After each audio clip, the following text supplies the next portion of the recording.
Hello and welcome to the morning sports briefing here on Thursday, the 7th of January. Hi, I'm Paul and I'll be your host this morning. In the news today, in the cricket, we'll be talking about the second test as it came to its conclusion between New Zealand and Pakistan. England have had the results of their COVID tests after one of their players tested positive entering into Sri Lanka. We have basketball news in both the NBA and the NBL over in Australia. There's bowls going on with the women's pairs. We'll bring you up to speed with, and also we have some news around COVID and tennis. And the Crusaders will be without one of their assistant coaches for the upcoming season. In the NBL, let's start with the basketball then. And in the NBA, a big win for the Nets over the Jazz yesterday, 130-96, a bit of a surprise one, we have to say, in that one.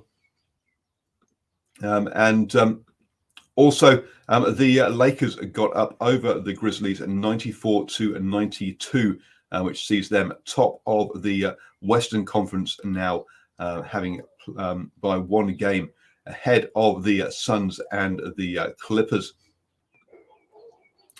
Today, we'll see the Pelicans back in action. Yep, Steve Adams' team are taking on the Oklahoma Thunder again, and that game will be at 2 p.m. New Zealand time if you want to watch that one.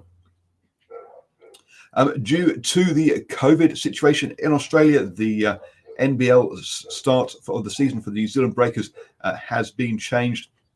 Currently, they're based in Hobart, having relocated out of Melbourne.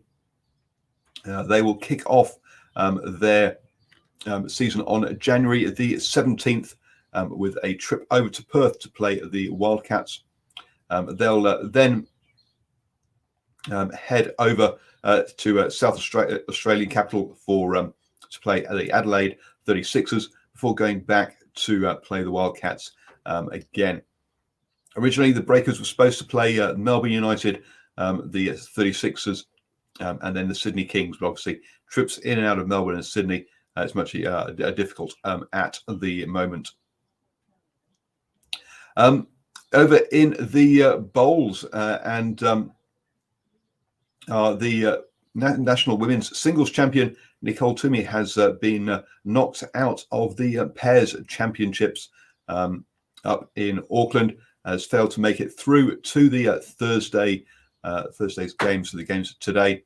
We'll bring it up to speed with how the action goes today in the women's pairs up there in Auckland. But yes, the women's singles champion is out of that one. So Nicole Twomey having a tough one in this one. Over in the tennis, and it has come to light that that Sam Querrey, who is the 33-year-old, tested positive for COVID back in October when he was in Russia. He was supposed to be in an isolation facility then, obviously having tested, but instead chartered a private jet so himself, his wife, and their young son could fly to the UK. He says, look, he wore he said it was a human decision. He wore a mask on the flight, and that they isolated when they got to the UK. But look, that kind of behaviour clearly is not acceptable. Look, if you test, you've got to isolate where you are. He has been fined $20,000, but that will be waived if he has no more COVID breaches. The ATP Tour says I think he's a lucky boy getting away with such a small penalty. I assume the flight apparently cost him $40,000 US for the chartered flight from that one. Over in the rugby, and Mark Jones, who is assistant coach for the Crusaders, will not be returning. The Welshman in these times wants to be around his extended family, and also couldn't find quarantine facilities to get back into the country for the start of Super Rugby. This has just come to light today, or sorry, this week, but apparently the Crusaders knew before Christmas that he probably would not be coming back here. The Crusaders are in no rush to replace him as an assistant coach. So, he's taken up a role with Worcester Warriors in the UK. You can understand with the lack of travel, etc., available at the moment, why he's would want to be staying around his extended family at this time, and the right decision by the Crusaders and by him to allow that to happen. Moving on then into the cricket, and the England team have now all tested negative for COVID, having been retested. This means they'll be allowed to train on Wednesday, and then be again tested today as well. Moeen Ali, who was the player who tested positive on arrival, is still isolating at the hotel. And Chris Wokes, who shared a car with him in the UK, is considered a close contact, is also still isolating in his room as well. But looks like that the things are heading in the right direction for that series to go ahead. Sri Lanka, who just lost that second test in South Africa, do not have to quarantine upon return to the country, as it's deemed they're moving from one isolation bubble into another isolation bubble or quarantine bubble, and so they won't have to quarantine when they come back. So that looks like they will all have to test before the first of the tests on the 14th of January in Gale. Over in the here in New Zealand, we had the second test between New Zealand and Pakistan, and going into yesterday, it was going to be a lot of batting required for Pakistan. Well, they basically have to bat through 2 days to save the test match. They were unable to do that, being all bowled out for 186 in their second innings. Abid Ali got and Azhar Ali both got themselves in, scoring 26 and 37 respectively, but couldn't go on to score big scores. Looking at the strike rate, they're all happy just to try and stick around.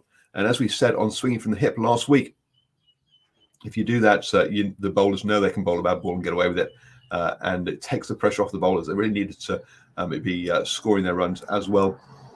Zafir Gohar also scored 37 further down the order to equal top score for the innings there.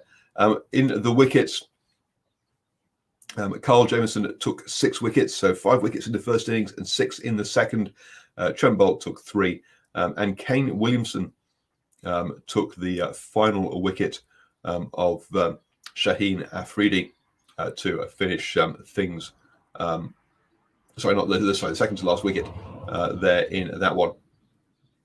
Carl Jamieson took the got named player of the match, and Kane Williamson was named player of the series for his 388 runs over the 2 test matches, with the high score of 238. The next person was Nichols with 224 runs there for that, with a high score of 157. When you think that only 5 centuries were scored in the 2 games, and 2 of those were for Williamson, you can see that he really had a big say in the outcome of the series there. On the bowling figures, clearly Carl Jamieson, Jamieson had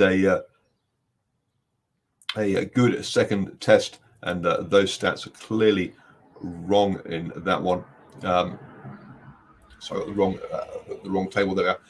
With 11 wickets in that second test meant that he had 16 wickets for the series. Trent Boult was next with 9, and then Southee with 6.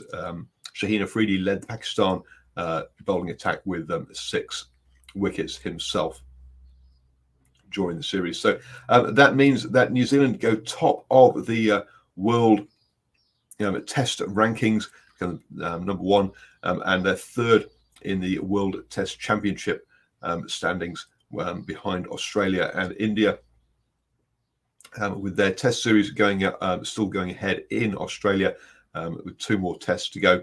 We'll have to see whether New Zealand will climb above either India or Australia to qualify for that World Test final at Lord's, over in the home of cricket.